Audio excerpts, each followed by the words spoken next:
कभी ऐसा महसूस हुआ है कि कोई आपसे अपनी बात मनवा रहा है जबकि दिल से वो काम करने का मन बिल्कुल नहीं था?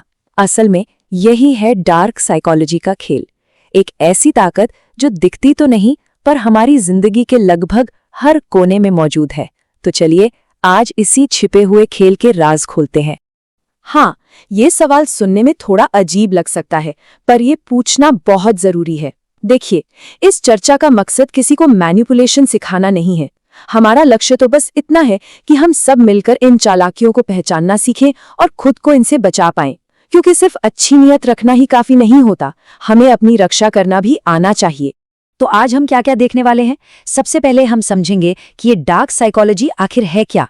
फिर हम देखेंगे कि कैसे ये हमारे रिश्तों में, ऑफिस में और यहाँ तक कि हमारे डिजिटल दुनिया में भी चुपके से घुस जाती है। और सबसे जरूरी बात, आखिर में हम ये सीखेंगे कि इन सब से खुद को कैसे बचाना है। तो चलिए शुरू करते हैं। सबसे पहले ये समझते हैं कि डार्क साइकोलॉजी आखिर होती क्या है। देखिए, ये कोई जादू टोना नहीं है। ये तो इंसानी दिमाग को पढ़ने की एक कला है, या यूं कहें कि उसका गलत इस्तेमाल है। इसमें लोग हमारी भावनाओं, हमारी कमजोरियों और हमारे विश्वासों को एक हथियार की तरह इस्तेमाल करते हैं ताकि वे जो चाहें वो पा सकें। अब बात करते हैं उस जगह की जहां इस खेल का असर सबसे ज्यादा होता है और जहां हम शायद सबसे ज्यादा कमजोर पड़ जाते हैं, हमारे अपने रिश्ते। रिश्तों में ये एक बहुत ही आम चाल है। सोचिए, शुरुआत में कोई आप पर इतना प्यार बरसाए, इतना ध्यान दे कि आपको लगे जैसे दुनिया के सबसे खुशकिस्मत इंसान आप ही हैं। लेकिन असल में ये सिर्फ आपको अपने कंट्रोल में करने का एक तरीका हो सकता है। और यहाँ देखने वाली बात यह है कि असली खेल तब शुरू होता है जब वो प्यार और ध्यान अचानक गायब हो जाता है। इंसान उस प्यार को वापस पाने के लिए बेचैन हो जाता है और इसी बेचैनी में वो सब करने को तैयार हो जाता है जो सामने वाला चाहता है। गैस लाइटिंग एक ऐसी खतरनाक चाल है जिसमें सामने वाला आपको ये यकीन दिला देता है कि गलती आपकी ही है, कि आप ही चीजों को गलत समझ रहे हैं। वो आपकी यादों को इस तरह तोड़ मरोड़ कर पेश करते हैं कि आप खुद पर ही शक करने लगते हैं। अक्सर सुनने को मिलता है, अरे तुम तो कुछ ज्यादा ही सोच रहे हो, या मैंने तो ऐसा कभी कहा ही नहीं। ये जुमले गैस लाइटिंग में खूब इस्तेमाल होते हैं।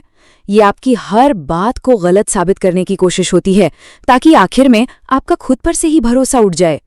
चुप रहकर सजा देना ये सिर्फ बात ना करना नहीं होता, ये एक तरह का मानसिक अत्याचार है। ये चुप्पी आपके अंदर इतनी उलझन, इतना गुस्सा और इतना शक पैदा कर देती है कि इंसान अंदर से ही टूट जाता है। चलिए अब घर से ऑफिस की तरफ चलते हैं। यहाँ मैनिपुलेशन का तरीका थोड़ा प्रोफेशनल हो जाता है, पर मकसद वही रहता है, दूसरों पर अपना कंट्रोल बनाए रखना।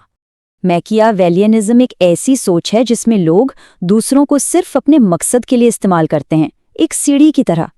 उन्हें इस बात से कोई फर्क नहीं पड़ता कि उनके काम से किसी का कितना नुकसान हो रहा है। और रिसर्च भी यही बताती है कि ऐसी सोच वाले लोग ऑफिस में अक्सर क्या करते हैं, वो जानबूझकर जरूरी जानकारी छिपाएंगे, दूसरों के काम में रुकावट डालेंगे, और ये सब सिर्फ इसीलिए ताकि वो खुद आगे बढ़ सकें। जाहिर है, इससे पूरे ऑफिस का माहौल ही खराब हो जाता है। ये जो लाइन है ना, हम सब इसमें एक साथ हैं, है ना, ये फोर्स्ड टीमिंग का एक क्लासिक उदाहरण है। यहाँ क्या हो रहा है, बॉस अपनी समस्या को पूरी टीम की समस्या बना रहा है ताकि कोई मना ही ना कर पाए। टीम वाली फीलिंग दिलाकर आपसे वो काम करवाया जा रहा है जो शायद आप करना ही नहीं चाहते। तो चलिए अब बात करते हैं डिजिटल दुनिया की। ये इंटरनेट, ये सोशल मीडिया हमें कैसे अपने जाल में फंसाता है। कभी सोचा है कि ब्रांड्स रंगों का इस्तेमाल कैसे करते हैं? ये कोई इत्तेफाक नहीं है। लाल रंग वो हमें तुरंत एक्शन लेने के लिए उकसाता है, इसीलिए बाय नाउ का बटन अक्सर लाल होता है। और नीला रंग भरोसे का एहसास दिलाता है, इसीलिए ज्यादातर बैंक्स और फेसबुक जैसी कंपनियां इसे इस्तेमाल करती हैं। सब सोची समझी रणनीति है। हाँ, फ्री का भ्रम, ये तो हम सबने देखा है। कंपनियां फ्री ट्रायल का लालच देती हैं, लेकिन उसके लिए क्रेडिट कार्ड की जानकारी मांग लेती हैं, और उन्हें अच्छे से पता है कि हम में से ज्यादातर लोग सब्सक्रिप्शन कैंसिल करना भूल जाएंगे, और बस हो गया उनका काम। ऑनलाइन शॉपिंग में ये एक बहुत ही चालाक तरीका है। मान लीजिए आपने कोई चीज अपनी कार्ट में डाली पर खरीदी नहीं, थोड़ी देर बाद ही आपको एक ईमेल आता है उसी चीज पर खास डिस्काउंट का। हमें लगता है कि वाह क्या बढ़िया डील मिली है, पर असल में हो सकता है कि कंपनी ने पहले दाम बढ़ाकर फिर आपको डिस्काउंट दिया हो। और ये मैनिपुलेशन का एक बहुत बड़ा जाल है। सोशल मीडिया के एल्गोरिदम को ये बात पता है कि गुस्सा, डर, नफरत, ये भावनाएं हमारा ध्यान सबसे ज्यादा खींचती हैं। इसीलिए वो हमें ऐसा कंटेंट ज्यादा दिखाते हैं जो हमें भड़काए, ताकि हम ज्यादा से ज्यादा समय उनके प्लेटफॉर्म पर बिताएं। तो अब जब हम इन सभी चालों को समझ चुके हैं तो सबसे बड़ा सवाल ये है कि इनसे बचें कैसे। चलिए अब इसका हल ढूंढते हैं। इसका एक वैज्ञानिक तरीका है जिसे कहते हैं साइकोलॉजिकल इनोक्यूलेशन। देखिए, जैसे एक टीका हमारे शरीर को बीमारियों से लड़ने के लिए तैयार करता है ना, ठीक वैसे ही ये तरीका हमारे दिमाग को मैनिपुलेशन की चालों को पहचानने और उनसे लड़ने के लिए तैयार करता है। और ये सिर्फ कोई थियोरी नहीं है, बकायदा एक स्टडी में ये बात सामने आई कि जिन लोगों ने मैनिपुलेशन की तकनीकों पर छोटे छोटे वीडियो देखे, वो असल जिंदगी में इन चालों को पहचानने में कहीं ज्यादा माहिर हो गए। ये जो चार्ट दिख रहा है, ये उसी स्टडी का नतीजा है। तो सबसे जरूरी बात क्या है? जागरूकता। यही सबसे बड़ा बचाव है।